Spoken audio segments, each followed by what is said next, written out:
Awesome. We're live with John Armistead. I'm super, super excited to interview you and get to learn about your journey, but I'm also conflicted.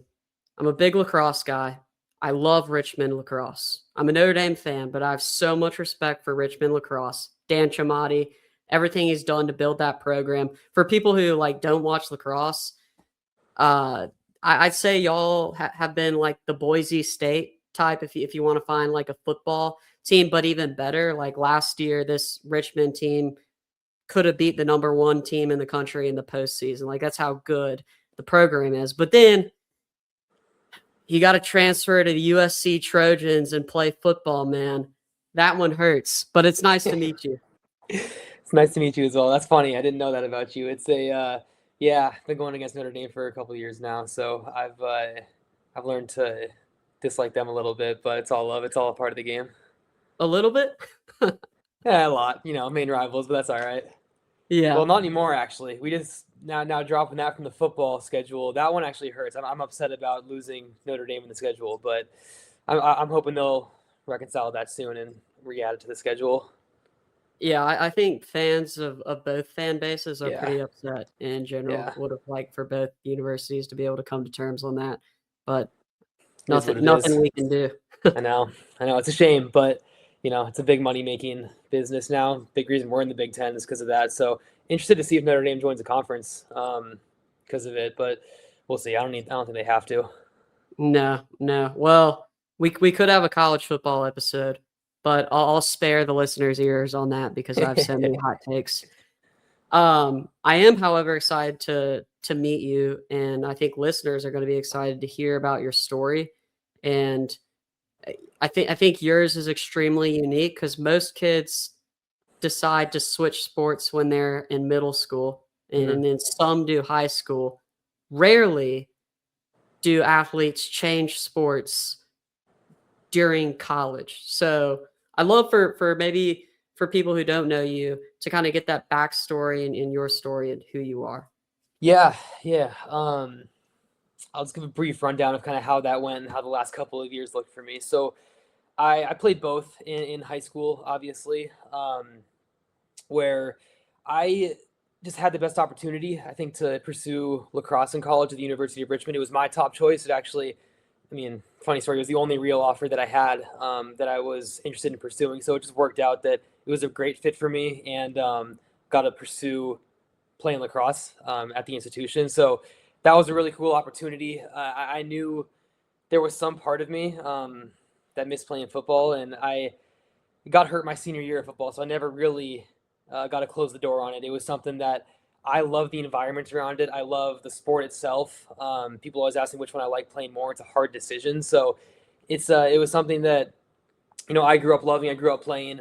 I come from a USC family as well, where my brothers went there, my uncles went there. I have extended family that went there, so grew up a big Trojan fan. And once I had the opportunity to get in for my master's degree, it was a no-brainer for me to try to pursue that as heavily as possible. I actually, taking a step back, had to enter the transfer portal my junior year, at the end of my junior year. So I was allowed to talk to coaches, and I was allowed to reach out to them without it being illegal. But they had like a label, I think, on my name on the transfer portal saying like, "Hey, don't contact.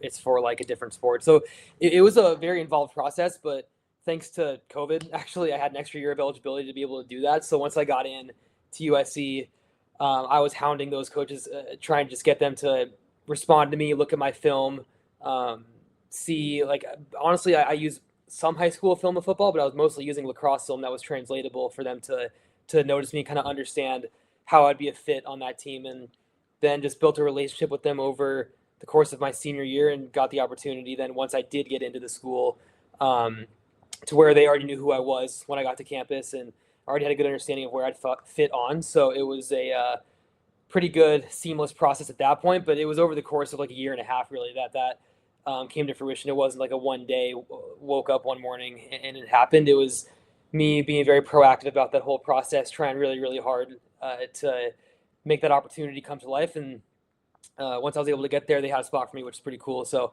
I was able to join for that season for my last year of eligibility, and it was cool. I mean, I'm sure we'll talk about this, but it was less of a transition than I think people expect. It's obviously a different sport, but with me being a D mid in lacrosse and then going to safety football, there's a lot of translatable skills there that I didn't need to change a lot of my regime. I didn't need to change a lot of my workout habits because it was very similar from a footwork perspective, from honestly just like a body composition perspective as well. I didn't need to change my body very much. I like stayed the same weight, which was very good. It was very helpful for me to go season to season without having to make a drastic change like that. But it was the biggest change was, going from playing defense and kind of it's a contact sport, obviously a contact sport in lacrosse, but then you go to tackling and you go to hitting. So it was that was the biggest transition aside from like the defensive packages and like learning the scheme and all of that.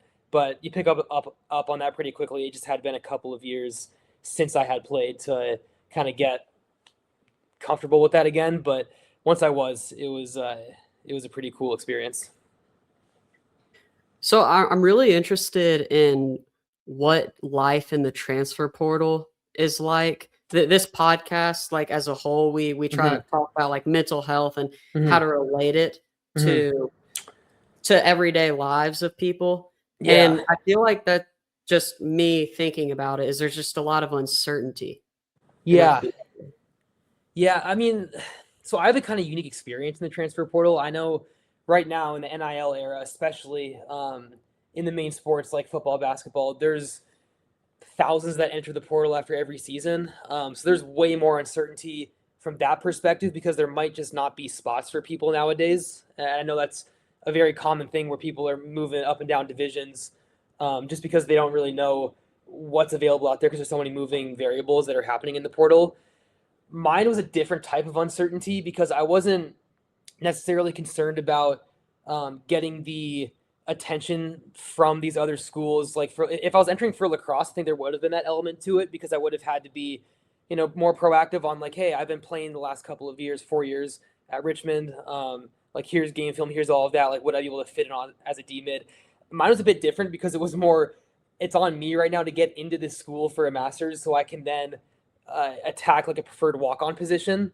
So more of my stress and anxiety was coming from, can I get into this school? Can I position myself and create a relationship enough with these coaches where why would they care about me as a lacrosse player trying to make the transition? But if I can get their attention somehow and if I can provide some sort of value there and show that I could be helpful for the team in some capacity, that was my biggest worry. So that was, the process over that year was um, just trying to introduce myself as like, hey, I'm applying for a master's degree here. Uh, and the chance I do get in, I really want to pursue this very heavily. Here's kind of everything you need, and then following up on that on probably a pretty annoying basis, if you ask me. But just staying top of mind as much as possible. So once you got the coach's attention, I guess their Mm-hmm. email, was it? Yeah, Twitter DMs actually was the way Twitter. that I first cracked it. Yeah. So after that, what was the process like? How did you put on pads and go try out? What was that like? Yeah. Again, a little bit unique. I don't know the walk-on situation for other schools, but I was coming from my season at Richmond, where it's a spring sport, obviously lacrosse, where I had to then team was already practicing at USC, like when my senior year was going. So once I finished up the season at Richmond, it was kind of a quick transition, move to LA, move in, and then just get up to speed with where the team was at. And luckily, there was this, I guess maybe a grace period where, I joined, I did a bunch of different tests, like not pads at first. It was just a bunch of physical tests, things that they had the normal guys doing just for workouts and all of that. But then once I got through all of that, which I had been doing anyway, that I was saying them, so that wasn't really a huge barrier. Then it was kind of just like, here's your pads, come out to practice the next day. I was in shorts for the first week, I think. And the way that football practices work is that there's usually three different types of practices. You have shorts and shoulder pads, which is usually no contact. You have, shorts and what we have called spiders, which are like these very thin shoulder pads, which is usually no contact. Then you have shorts and shoulder pads, which we call thud, which you'll like make contact and then you kind of let go. And then you have full pads with the pants and everything where it's going to be full contact. You're hitting, you're tackling. So I was for that first week transitioning over in shorts, so people weren't allowed to hit me. I wasn't allowed to hit them.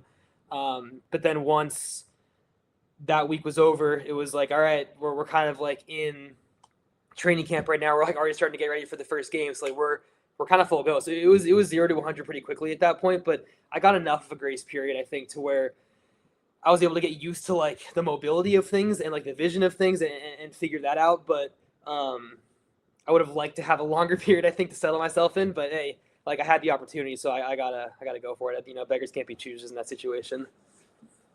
Do you remember your first full padded practice? Yeah, I do. I absolutely do. I had a welcome to college football moment, if you will, where um, probably our like third play of scout, I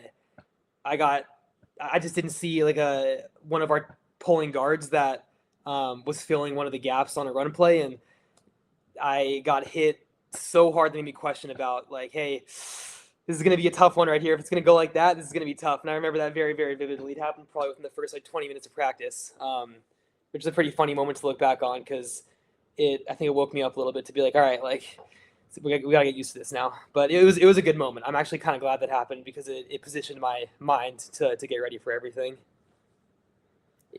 I'm glad you said that it was a good moment, Uh-huh. a difficult moment that taught you. Can you talk more about like, and it might not just be that moment, but what life as a walk-on sort of taught you? Because I've seen Rudy, a lot of people have seen Rudy, and we Yeah. picture the walk-ons just getting absolutely bullied the entire time, but they get that team glory. I'd love to hear about that. Yeah, I got a lot of stories for this. I think generally there was so I knew my position going in. It's hard to not, with me not being there for the offseason and doing all of that, I wasn't coming in being like, all right, I'm going to contend for like a spot to play. I knew my role was how can I prepare the team the best? Like, how can I be a valuable asset? How can I give the guys the right looks, do all of that?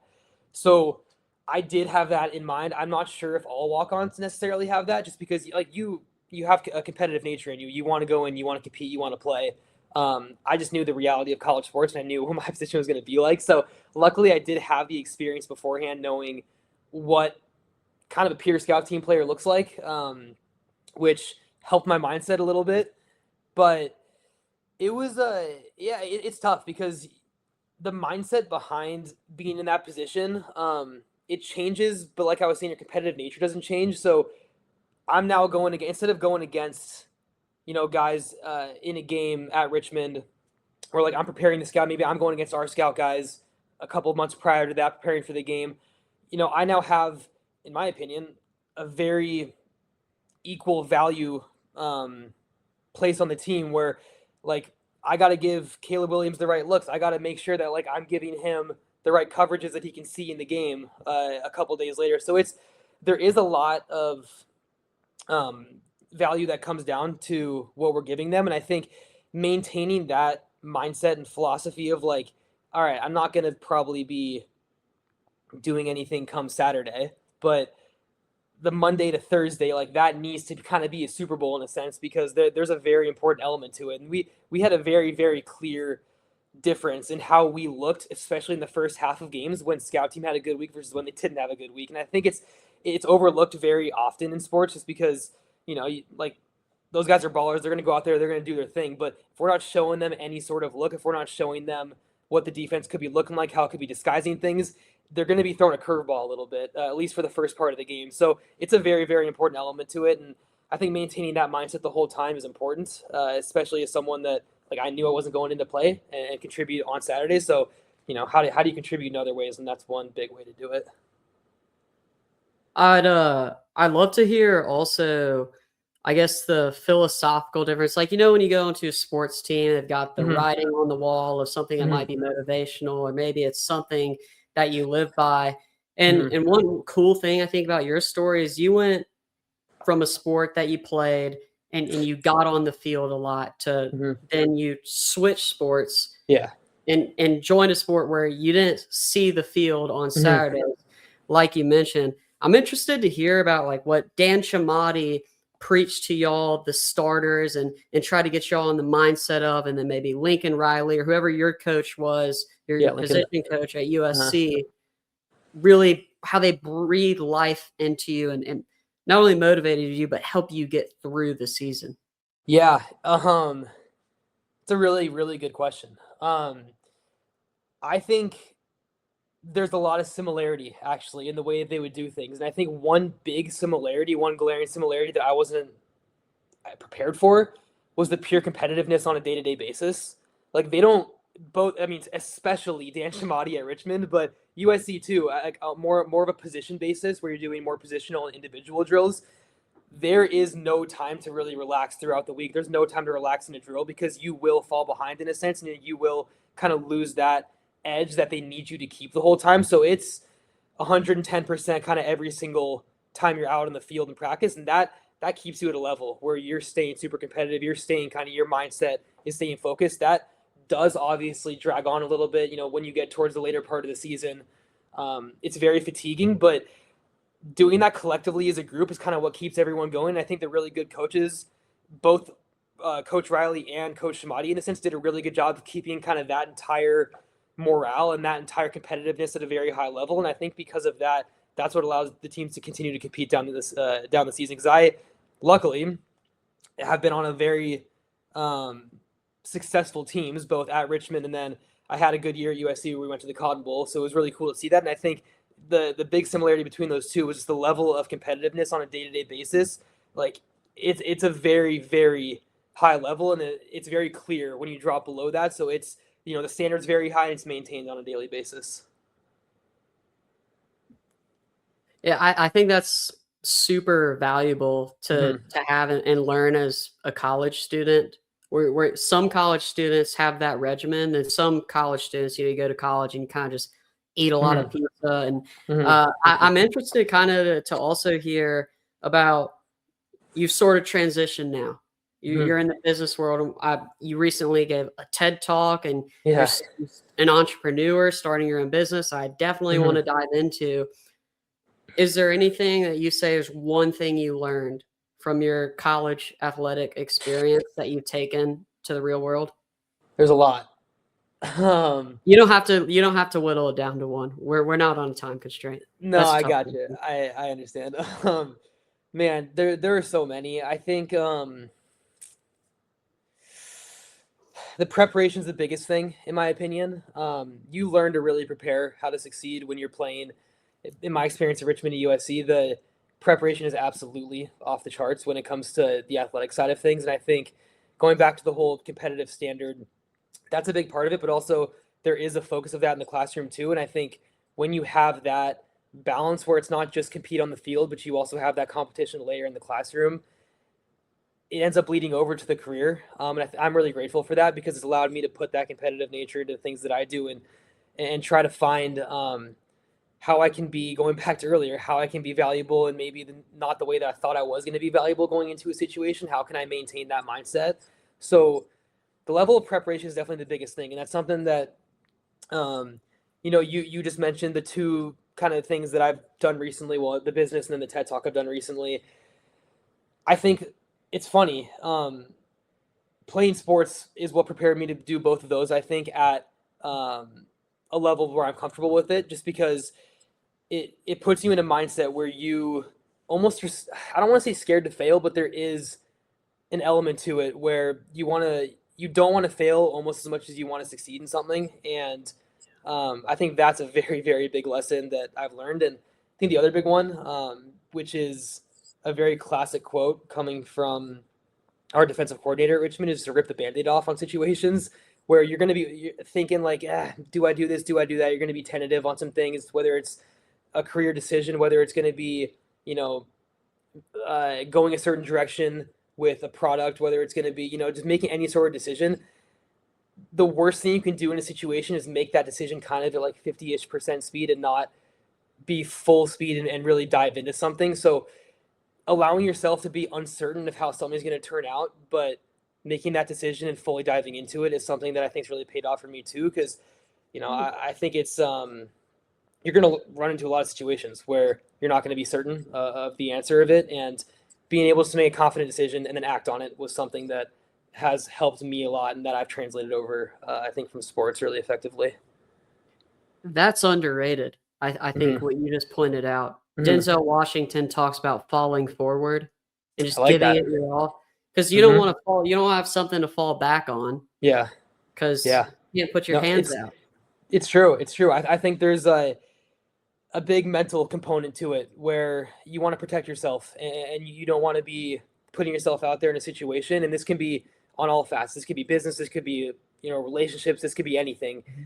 But in my opinion, you learn from making mistakes at 100% speed, especially. So if you're going to do something, don't make it, at that half speed. Do it at 100% because you're either going to crush it when you do it effectively, or if you don't do it effectively in the way that you thought, that's how you're going to learn from it. So there is a huge mental component to it as well. Yeah, you gotta be able to take risks. That's Yeah, something I've certainly learned as a cancer survivor is I've always absolutely. been risk averse, Mm-hmm. and I've No, paid for it, and I'm trying to work on myself and it's a go learned, full speed, but you it's a gotta learn. definitely learned skill. But the more you do it, I think the more that it'll become kind of part of your identity. So I think it's definitely something that you'll be able to build off of. Also, so what would you like to talk about first? Your TED Talk or your company that you've been starting? Those go hand in hand, actually. Okay. We'll start with a TED Talk because I think it Okay, it perfect. leads into more of the company. But Mhm. I mean, anything specifically, I can kind of give you the rundown on all of that if you're curious on it. Yes, yeah, I wanna hear all about it. Sure. Not available yet. It should be in the next like 24 hours or so. So hopefully by the time this is coming out, we'll have this thing available and people will be able to listen to it. But it's well, I mean, going to be relating back to the first part of this conversation, and then I'll hopefully be able to segue this pretty well into the company. But my focus on that talk was how I've had an incredible opportunity working alongside and being teammates with some incredible athletes. I referenced earlier in this podcast, like Caleb Williams was one of my teammates at Richmond. He obviously won the Heisman, or sorry, at USC. He obviously won the Heisman. Is crushing it in the NFL right now. I this is another funny story. I don't know if you know about this. Recently went to Olympic trials for bobsled, funny enough, and was with during that whole process with now Olympians. I was going to say future Olympians, but now they're actually named to the team. So Olympians.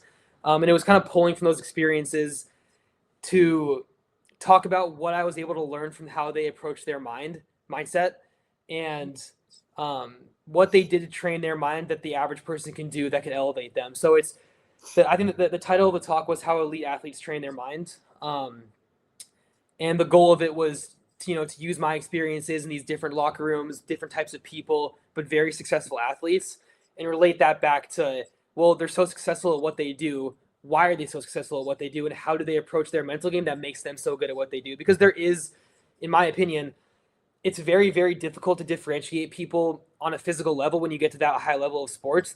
There's another element to it. Like there's something that differentiates the great athletes from the good athletes, and it's their mental game. So it was, what do they do? What can we learn from it? And how can you apply this to your everyday life? And that was kind of that main focus. Can you dive into if if you have time? Yeah, yeah. So what I did was I broke it down into three layers.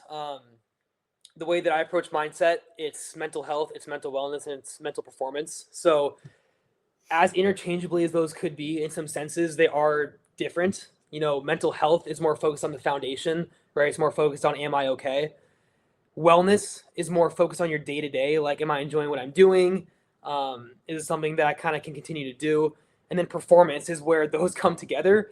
And it's, am I creating the best version of myself? And am I able to do what I want to do at the highest level? Like, am I able to do everything in my mind effectively? So I broke it down into those three categories, and I talked about what people that I've been around, what they do kind of for each of those. So, like, for example, for mental health, for that layer, doing things like a daily neural audit where you're not allowing yourself to get into crisis mode. You're kind of getting ahead of the crisis, and you're doing a check-in with yourself in order to know kind of where you stand for the day and how you can improve your mental health going into and leading into the day. And then for um, mental wellness, it was more about how to microdose your recovery so you can actually continue to do what you want to do and not just wait for these big allocated time slots to focus on recovery. It's all right, if I want to do this and keep doing this at a high level, I'm going to need to just take some time here and there, little pockets, instead of waiting for this one big time, because burnout will happen if you just wait for that one allocated time slot. So how can you microdose your recovery throughout the day, throughout the week, throughout the month to continue doing what you're doing?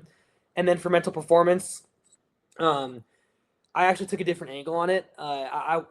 Many people in this case talk about the whole science of visualization and, manifesting success that way. I talked about how you can visualize the glitch or the chaos in what you're going to experience, because realistically, you're going to run into situations that you're not going to prepare for.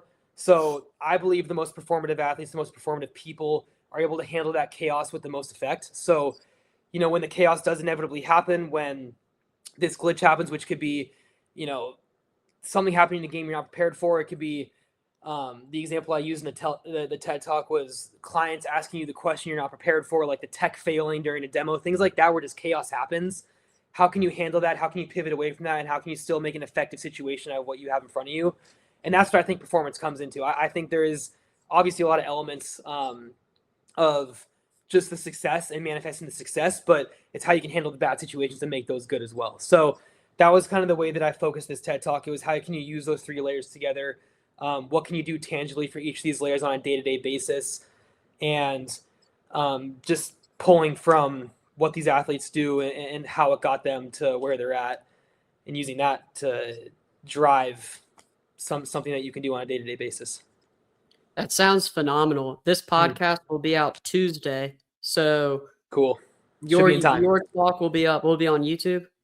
Yeah, it should be. I think they said as of yesterday it's processing on the TEDx channel, so I think it should be by Tuesday. So we can link it in the description in here, Awesome. so viewers and listeners can go see that. And was that in Australia? Is that why you were in Australia? No, that was actually Australia was bit of business, bit of vacation, mostly vacation. I was back actually at my high school, my alma mater, to do that TED Talk. It was at Bellarmine College Prep in San Jose. Awesome.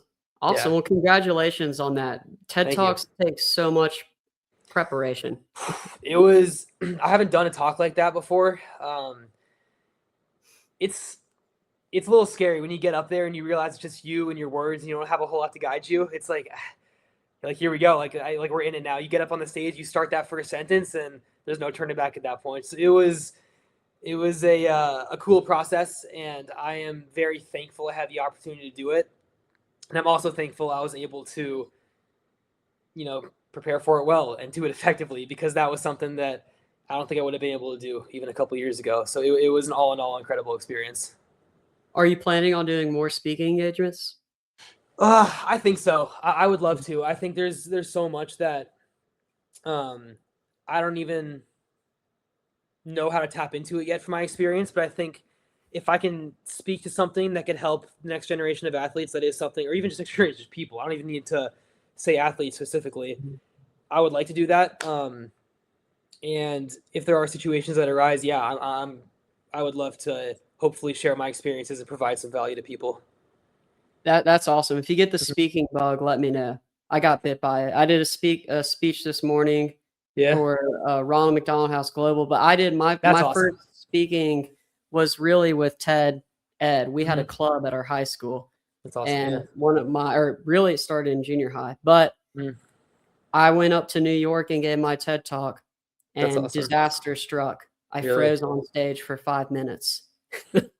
Hey, dude, that happens. And that's a very, very real thing. And very normal thing. So I get it.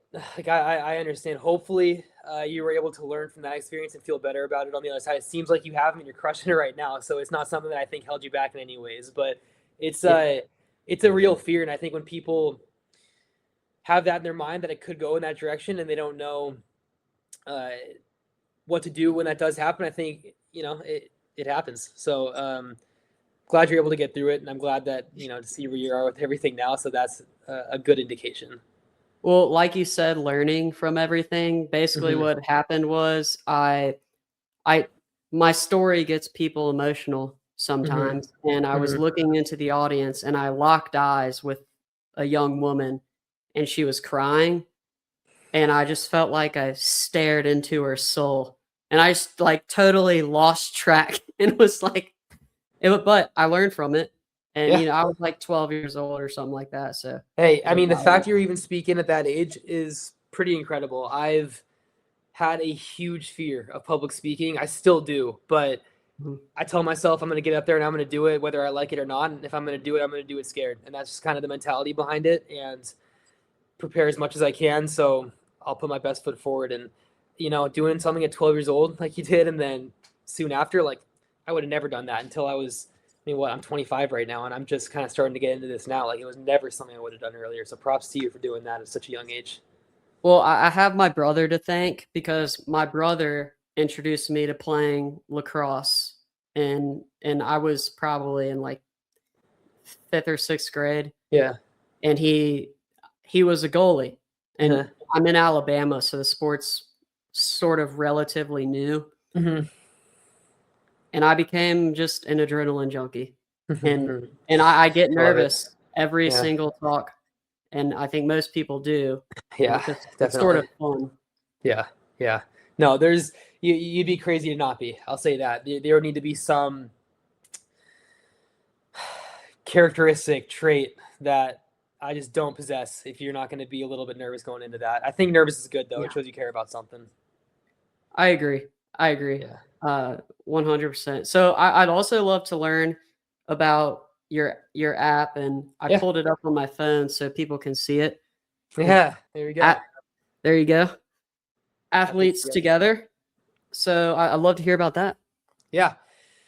So that's been much more of a process, I'll say. This idea came to fruition over COVID, probably about 5, 6 years ago when this idea first came up, and it really the motivation behind it. I have a co-founder and my best friend growing up, played baseball in college, high school, middle school together, where we both had very different experiences playing college sports. I was mid-major lacrosse. He was, I guess, kind of mid-major-ish baseball, still a different sport. And then eventually when I got to very big budget football, we had a very consistent experience when it came to the mental health of ourselves and our teammates, where we had sports psychologists on staff. We had these generalized resources for us, like Headspaces of the world and BetterHelp, things like that, that were available to us and known to be available to us, but no one really used them. So what we did, and the entire mission behind Athletes Together, is we're like, all right, we know this space better than everyone. We know our teammates better than everyone. We know what people are going to use.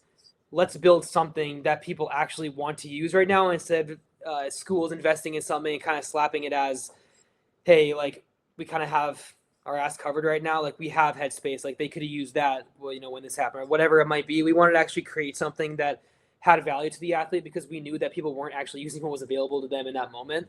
So that's the mission behind Athletes Together.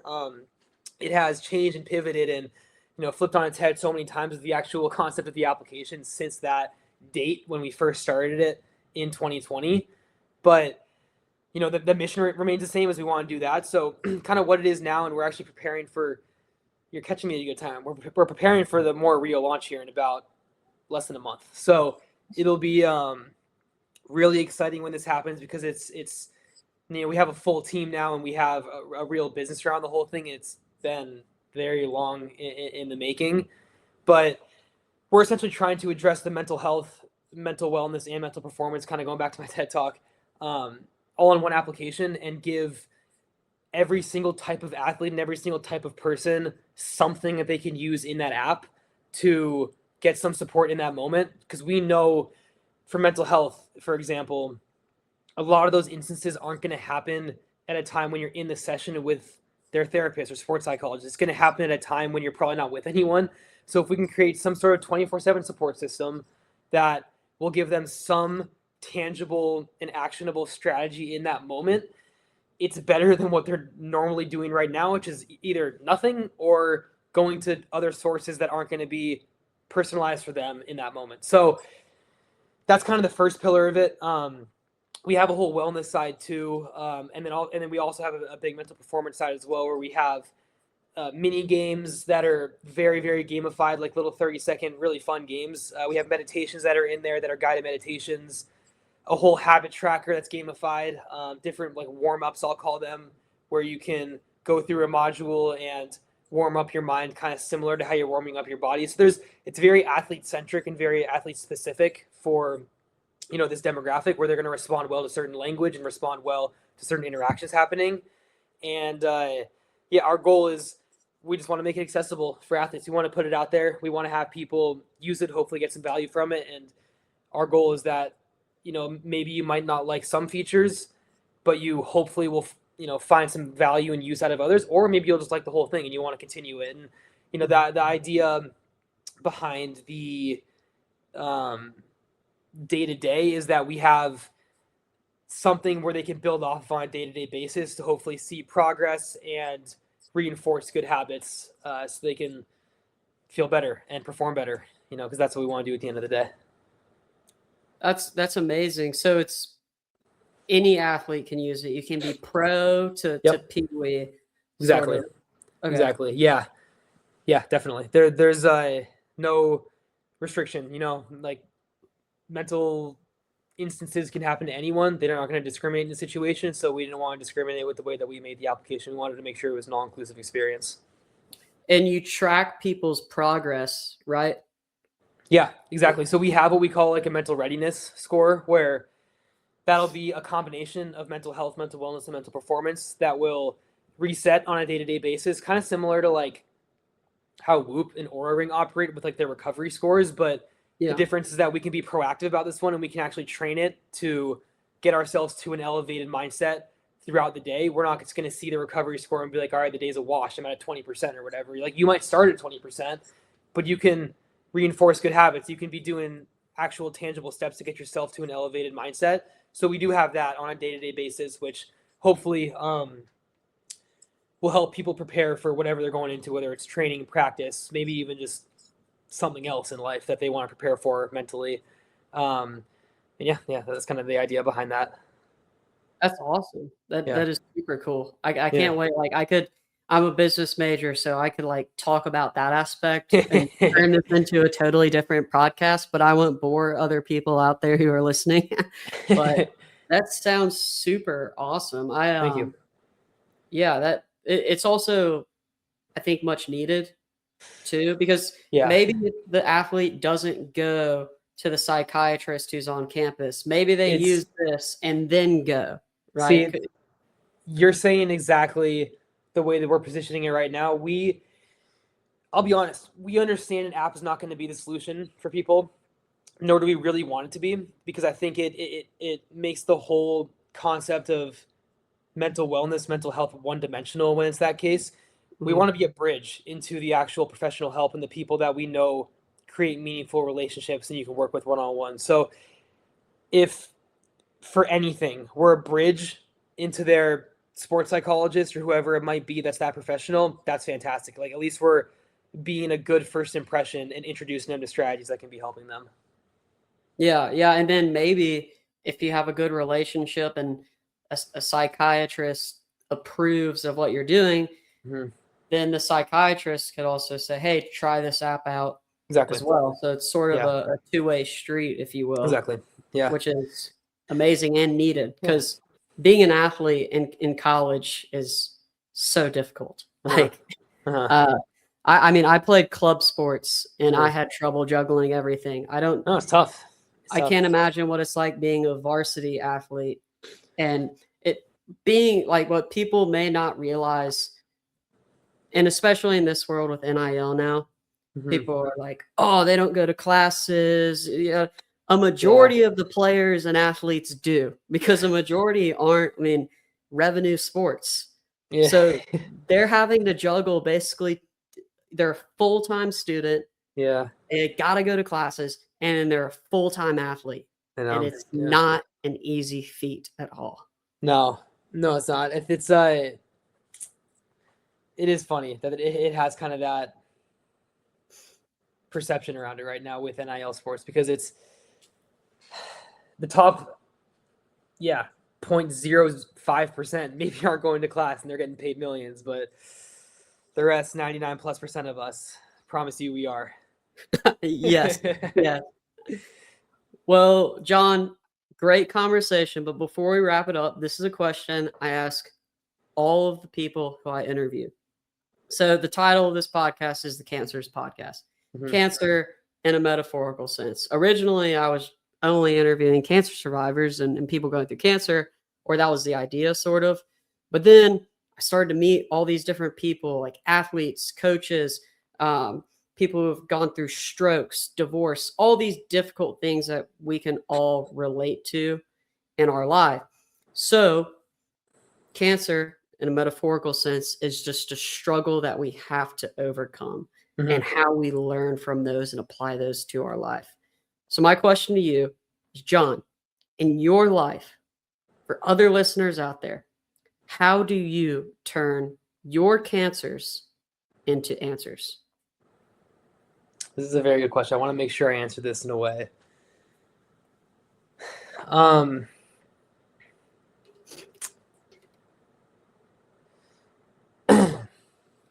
I think that the one thing that would have helped me along my journey a lot more that I didn't realize until, I won't say it's too late, but I think it would have helped me so much more along my path that I rely so heavily on now, is the value of other people and the value of other perspectives and the value that other people care about you, I think, way more than you think.